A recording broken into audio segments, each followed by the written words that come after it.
Bonjour à tous et bienvenue dans cette nouvelle vidéo. On se retrouve dans une nouvelle vidéo pour vous présenter les villes d'El Calafate et d'El Chaltén.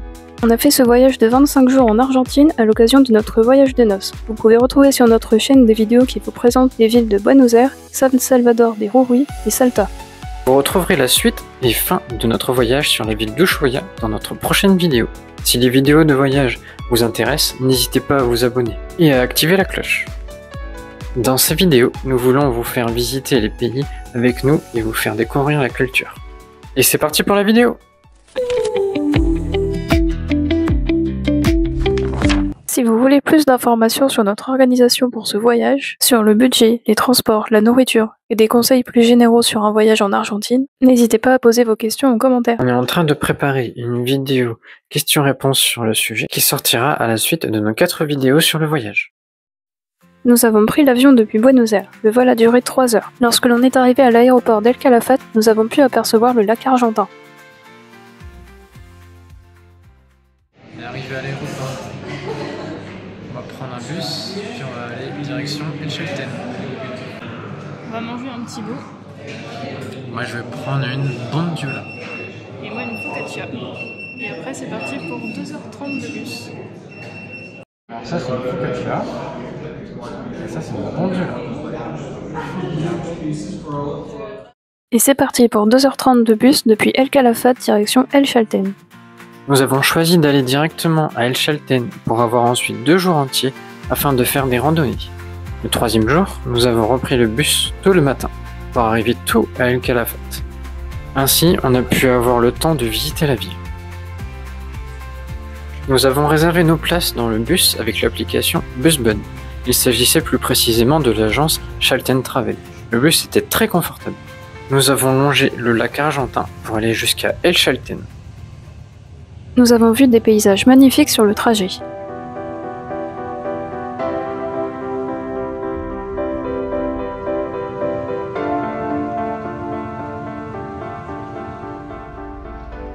Nous avons aperçu aussi quelques maisons isolées. Lorsque l'on est arrivé proche d'El Chaltén, on a commencé à apercevoir les montagnes. Et nous arrivons à la gare de bus d'El Chaltén. Nous avions loué un petit chalet à l'hôtel Patagonia Hotel. On vient d'arriver au chalet d'El Chaltén.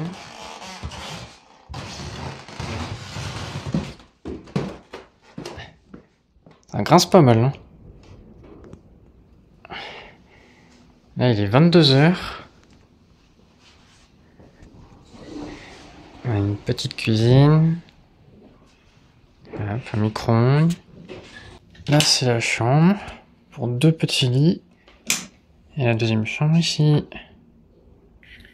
Le chalet était très bien équipé et très bien situé dans la ville d'El Chaltén, qui n'est pas très grande.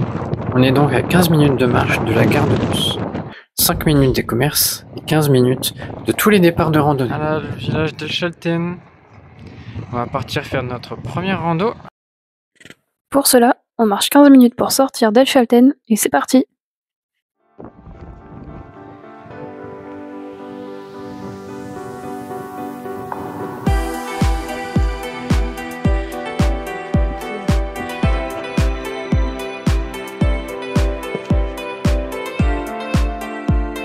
Kilomètre 1 sur 9.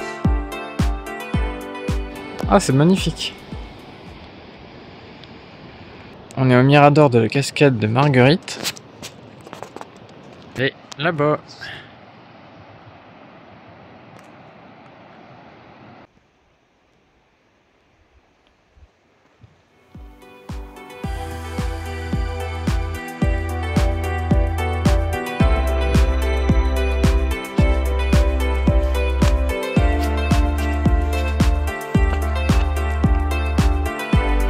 Que 4 km.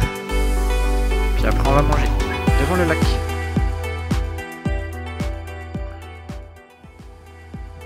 C'est magnifique.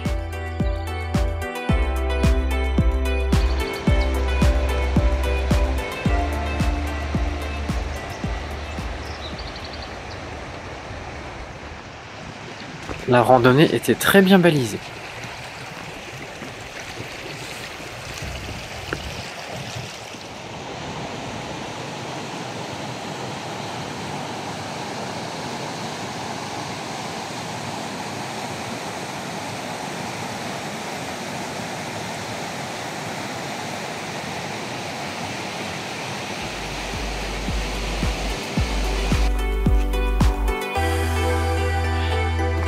que quelques mètres, et puis après on est arrivé. Et les paysages étaient magnifiques.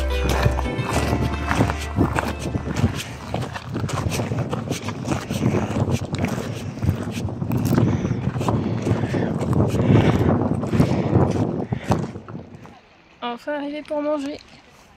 Après 2h30 de route. Un petit sandwich qu'on a fait au pâté de foie.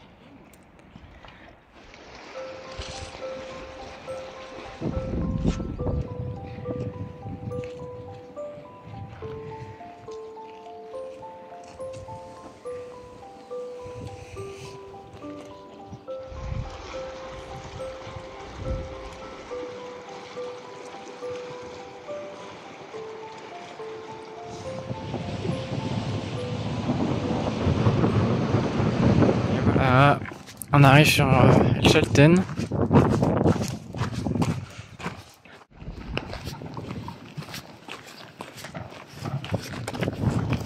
Après avoir fini notre randonnée, nous sommes partis faire quelques courses. Nous sommes tombés sur une boulangerie nommée Banton, qui est une boulangerie au levain. On y retrouve des pains de très bonne qualité, des viennoiseries et des empanadas. Qui a acheté des gnocchis? Et en fait c'est de la farine à gnocchi.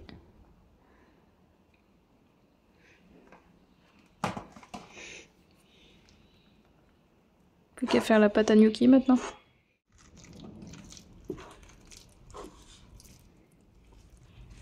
Ça t'avait manqué de cuisinier? Ouf. Non, mais ça aurait été moins fatigant. On est pas après, hein. On est en vacances.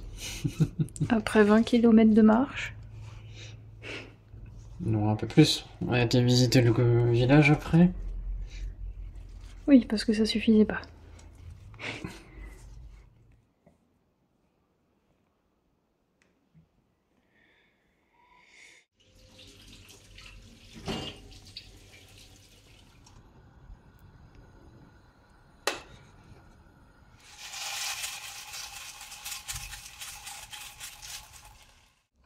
Il y a des épices dans l'empanadas.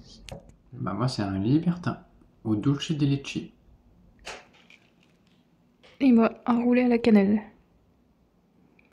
Bon, pour revenir sur les desserts que l'on a achetés, il s'agit ici d'un libertin qui a été fait avec du levain, avec de la bonne farine. Ici, un roulé à la cannelle, au levain aussi. Et pour finir ce repas, on a pris un peu de dulce de leche. Le lendemain, on prépare nos sandwichs pour partir en randonnée pour faire le Fitzroy.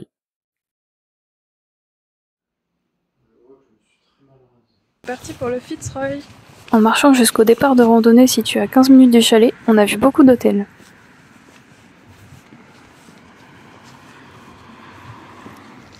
Certains sont en construction. La ville d'El Chalten s'est développée ces dernières années car elle est connue pour ses randonnées, notamment celle du Fitzroy.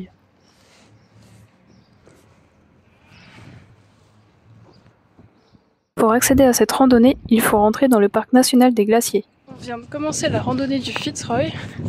Du coup, on a dû payer l'équivalent de 60 $ chacun. À deux. Ah oui, à deux. 30 $ chacun. On a dû payer 30 $ chacun. Je sais pas combien ça fera exactement en euros. 25 peut-être.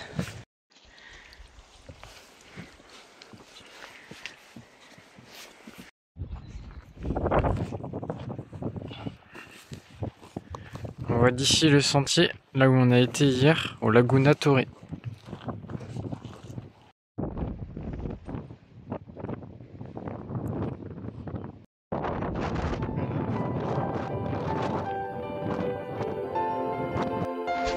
La randonnée était elle aussi très bien balisée.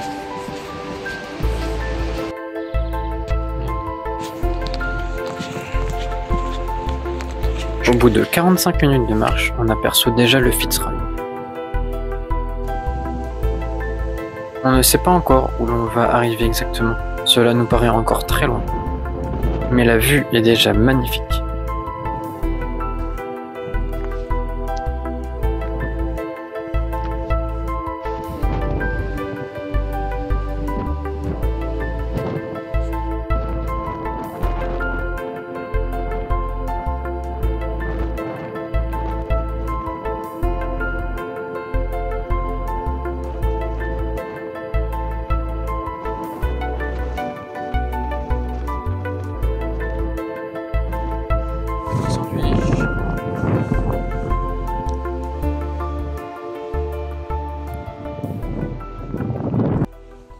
deuxième sandwich.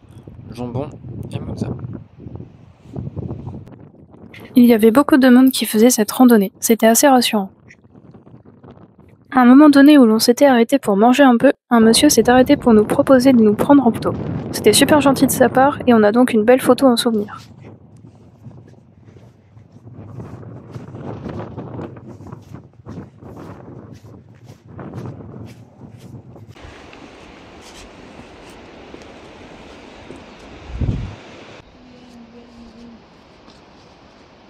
Au 8e kilomètre environ, on retrouve un camp qui est prévu pour ceux qui désirent faire cette randonnée en 2 jours. En effet, les derniers kilomètres sont très difficiles.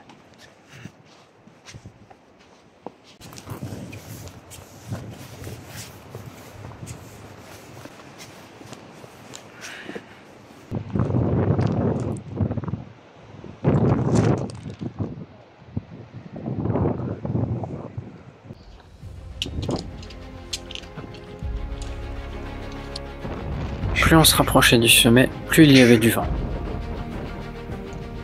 Au début de la randonnée, nous étions tout en bas. Et plus on montait, plus on voyait de la neige autour de nous.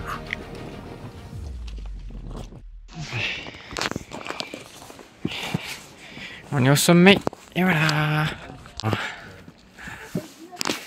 C'était comment? Même pas peur. C'était dur à la fin.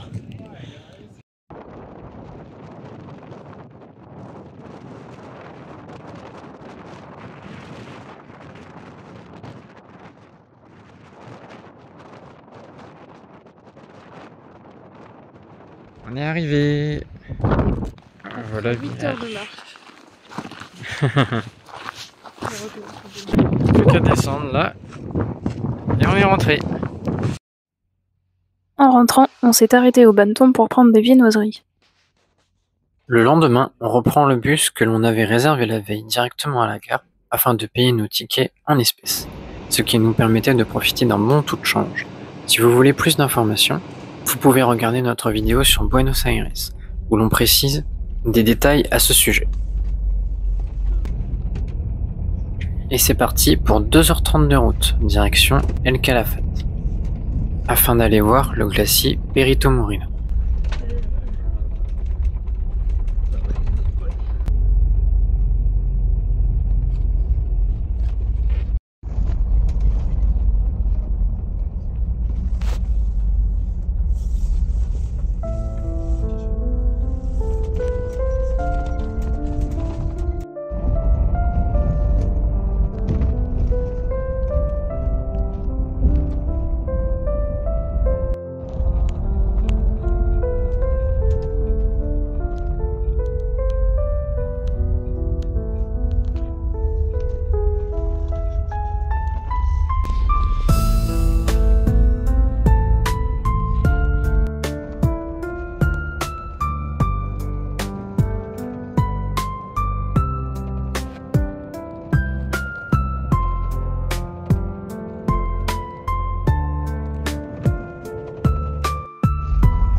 Et on arrive enfin dans la ville d'El Calafate.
On a été à l'hôtel Calafat Hotel, qui est également une auberge. On avait donc une cuisine commune.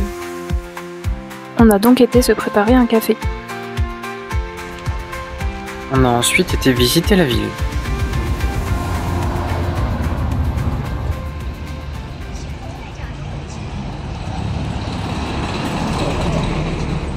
On a vu de nombreux commerces de souvenirs. On a ensuite été dans une laverie pour laver notre linge. Jusqu'à ce moment du voyage, on a toujours fait notre lessive à la main le soir et nous la faisons sécher durant la journée. À partir d'ici, la température est nettement plus froide. Nos vêtements sont plus épais avec nos gros pulls et nos pantalons. Nous préférons donc aller dans une laverie. En Argentine, on dépose son linge et on le récupère le soir sec et plié. Le soir, nous avons été dans un restaurant situé juste à côté de l'hôtel. Nous avons eu une entrée avec une salade de lentilles et des petits pains avec de la mayonnaise. En entrée, nous avons commandé des empanadas à l'agneau. Ils étaient très bons. En repas, nous avions commandé une pizza. Et en dessert, nous avons pris une glace au Calafate, une baie que l'on retrouve à El Calafate. Le lendemain, au petit déjeuner, nous avions des œufs brouillés, un fruit, du café, un jus de fruits et du pain avec du beurre et de la confiture. C'était très calme car il était tôt. En effet, nous allions partir à 7 heures pour une excursion que nous avions réservée avec l'hôtel au Perito Moreno. Il fallait donc prendre le petit déjeuner avant 7 heures. Un minibus venait nous chercher devant l'hôtel en nous appelant individuellement et la guide venait même appeler les retardataires dans la salle du petit déjeuner. Nous avons fait quelques arrêts sur le trajet pour admirer le paysage. En plus du bus, nous avons dû prendre 2 entrées au parc national des glaciers. Étant donné que la veille nous avons visité la ville d'El Calafate, nous n'avons pas pu bénéficier des moins 50%. La guide nous a donné beaucoup d'informations. Elle nous a notamment montré une photo de Calafate.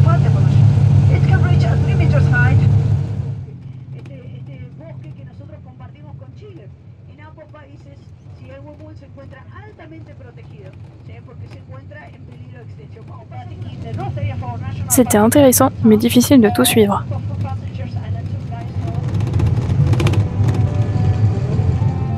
Nous apercevons enfin le Perito Moreno.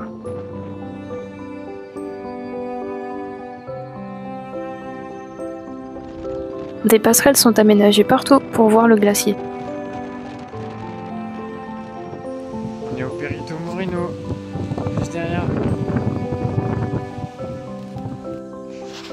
Il fait vraiment pas très chaud. On a sorti l'écharpe, le bonnet et le gros polaire.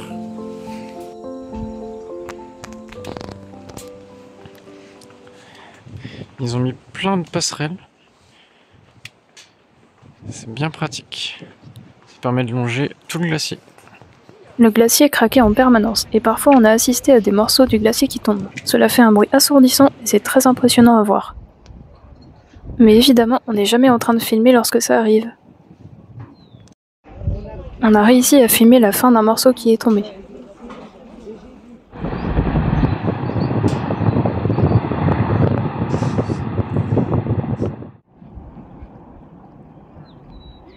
C'est joli la petite niche que ça crée.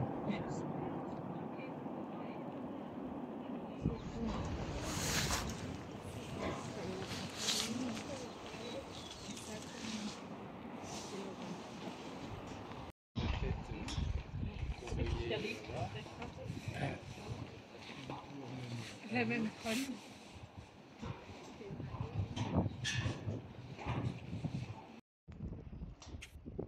Au loin, on pouvait apercevoir des bateaux. En effet, des excursions sont prévues pour s'approcher du glacier, mais les bateaux ne peuvent pas se rapprocher, autant que lorsque l'on est sur les passerelles.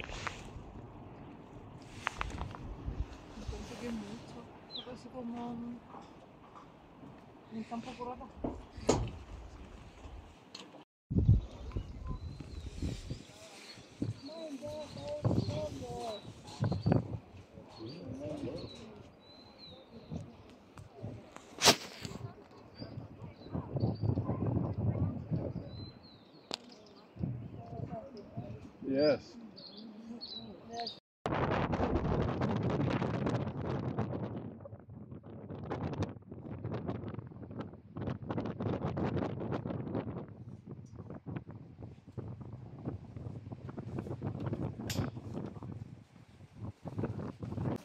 on s'est arrêté manger un petit casse-croûte avant de repartir.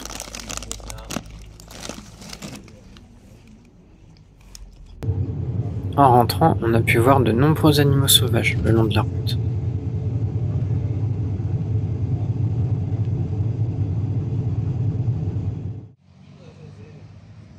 Quand on est rentré, on est allé se balader dans la ville. On a trouvé un parc très mignon ainsi que des mosaïques.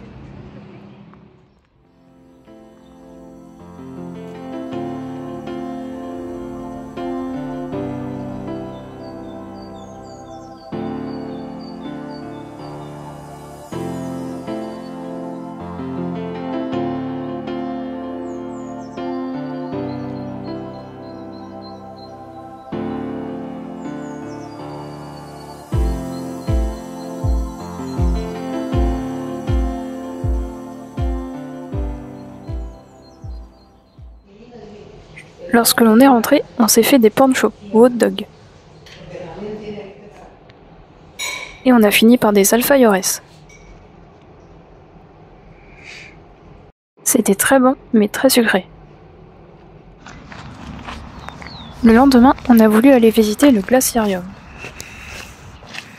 On est en route en direction du musée des glaces. Il est situé à l'extérieur de la ville, à 8 km du centre-ville. La veille, en allant au Perito Moreno avec le minibus, nous étions passés devant. Comme on ne trouvait aucun autre moyen pour y aller, on s'est dit qu'on allait marcher. On est passé devant de nombreux hôtels. Comme El Chalten, c'est très touristique. Les maisons face au lac argentin étaient très jolies.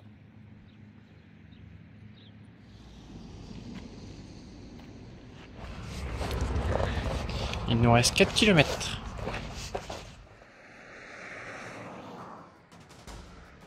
Enfin, on voyait le panneau d'entrée. Le musée se situe à 1,5 km de cette entrée.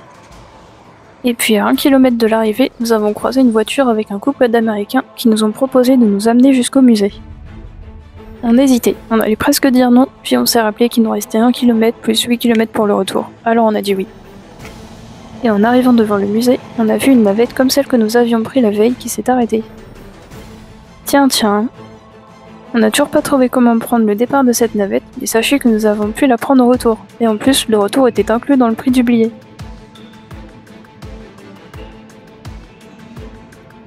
Answering your question about my love of nature, I once told you that my father was a house that had an ornamental frieze made of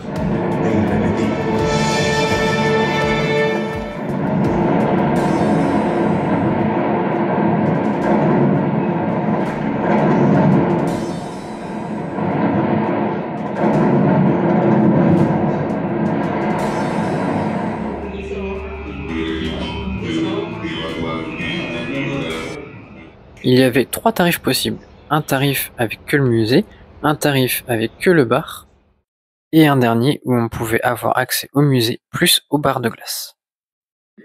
Nous avons donc pris ce dernier et nous n'étions pas du tout déçus. C'était un super moment, on a pu goûter de la liqueur de Calafate. Le tout dans une superbe ambiance.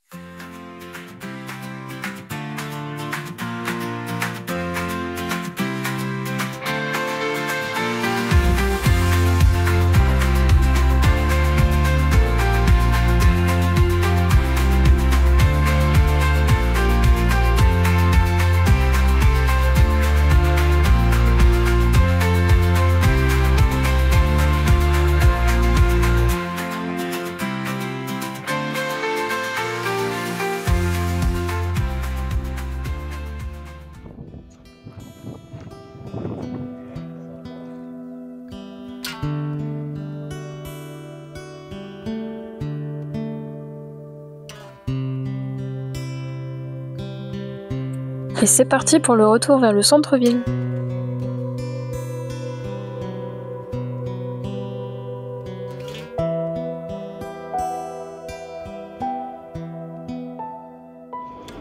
En rentrant, on a goûté du miel et de la confiture de Calafate.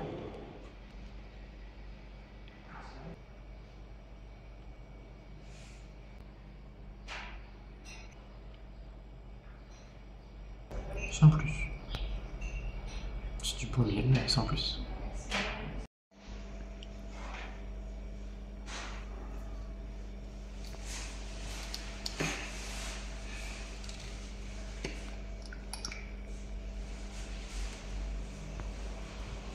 sont forts.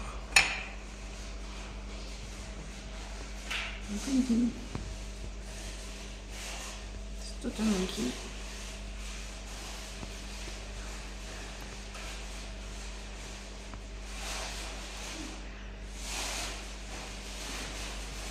Ça ressemble à quoi? Ils disent que c'est de la confiture, mais c'est comme un coulis. On s'est ensuite préparé nos sandwichs pour le lendemain, jour du départ vers Ushuaia. On a pu réserver une navette depuis l'hôtel direction l'aéroport pour 8000 pesos. On a vu de nombreux chiens, comme partout en Argentine.